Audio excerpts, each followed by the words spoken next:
Assalamualaikum warahmatullahi wabarakatuh. Apa kabar adik-adikku, yang manis dan baik hati? Semoga Allah Azza wa Jalla memberkahi kamu bersama keluarga besar di sana ya. Nah, kali ini Kak Aisyah dan Kak Abdullah ingin bercerita tentang dua orang sahabat Nabi yang paling mulia. Adik-adik sudah tahu kan, siapa nama Nabi kita? Nah, benar, Nabi Muhammad Shallallahu Alaihi Wasallam. Kakak lanjut ya. Ini kisah akan bercerita tentang dua sahabat Nabi yang bernama Abu Bakar dan Umar bin Khattab. Siapa yang tidak mengenal sahabat Nabi yang bernama Abu Bakar As-Siddiq? Ia merupakan salah satu orang sangat dicintai oleh Nabi. Hidupnya dihabiskan untuk selalu menemani Rasulullah dalam menyampaikan dakwah kepada umat manusia. Begitu banyak kisah-kisah kebaikan yang telah dilakukan oleh Abu Bakar, bahkan ia tak segan untuk memberikan semua hartanya untuk dibelanjakan di jalan Allah. Abu Bakar As-Siddiq dan Umar bin Khattab merupakan dua sahabat Nabi yang sangat gemar dalam bersaing untuk melakukan hal-hal kebaikan. Mereka berlomba-lomba untuk mendapatkan kebaikan di dunia dan mendapatkan pahala yang besar di akhirat kelak. Ketika Umar bin Khattab mengawasi apa yang dilakukan oleh Abu Bakar, lalu ia melakukan amalan tersebut melebihi apa yang dilakukan oleh Abu Bakar sehingga ia mendapatkan kebaikan dan berbuat lebih apa yang dari Abu Bakar lakukan. Sesuatu hal telah menarik perhatian Umar, sehingga pada suatu pagi Umar ingin mengawasi Abu Bakar yang saat itu beliau sudah menjadi khalifah pengganti Rasulullah. Ia mengikuti Abu Bakar pergi ke pinggiran kota Madinah setelah selesai melaksanakan sholat subuh. Abu Bakar pergi ke pinggiran kota Madinah untuk mendatangi sebuah gubuk kecil. Umar hanya melihat apa yang dilakukan oleh sahabatnya itu dari kejauhan.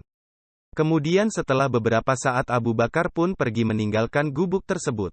Umar mengetahui segala kebaikan yang dilakukan oleh Abu Bakar kecuali apa yang ia lakukan di dalam gubuk kecil tersebut. Seiring dengan berjalannya waktu, Umar pun semakin penasaran dengan apa yang dilakukan sahabatnya di dalam gubuk tersebut. Ia kembali mengikuti Abu Bakar pergi ke pinggiran kota Madinah tersebut.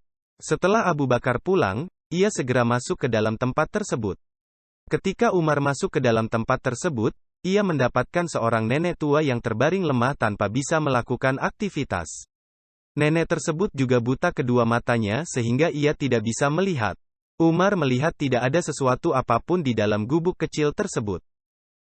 Umar pun heran dengan apa yang ia lihat. Ia ingin mengetahui apa yang dilakukan oleh Abu Bakar di rumah nenek tua buta tersebut. Umar pun bertanya kepada sang nenek, apa yang dilakukan orang tersebut di sini? Nenek itu menjawab, demi Allah, setiap pagi dia datang, membersihkan rumahku dan menyapunya.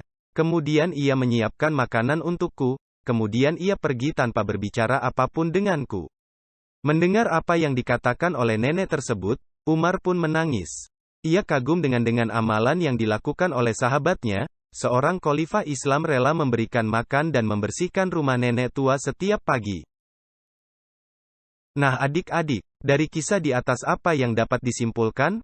1. Menolong orang lain yang dalam kesusahan adalah amal soleh yang utama dan sudah dicontohkan oleh Nabi Muhammad Shallallahu Alaihi Wasallam, juga dicontohkan oleh sahabat Nabi Abu Bakar, Umar dan sahabat Nabi yang lainnya. 2. Seorang pemimpin besar pun harus memperhatikan orang lain, kepemimpinannya tidak menghambat ia untuk berlaku baik kepada orang lain. 3. Semua amal kebaikan yang ia lakukan merupakan bentuk kecintaannya kepada Allah dan Rasul-Nya. Nah adik-adik, sampai di sini dulu kisah teladan yang telah tertulis dengan tinta emas sejarah kehidupan manusia. Sampai jumpa lagi pada kisah teladan nan menawan lainnya. Billahi taufik wal hidayah. Wassalamualaikum warahmatullahi wabarakatuh.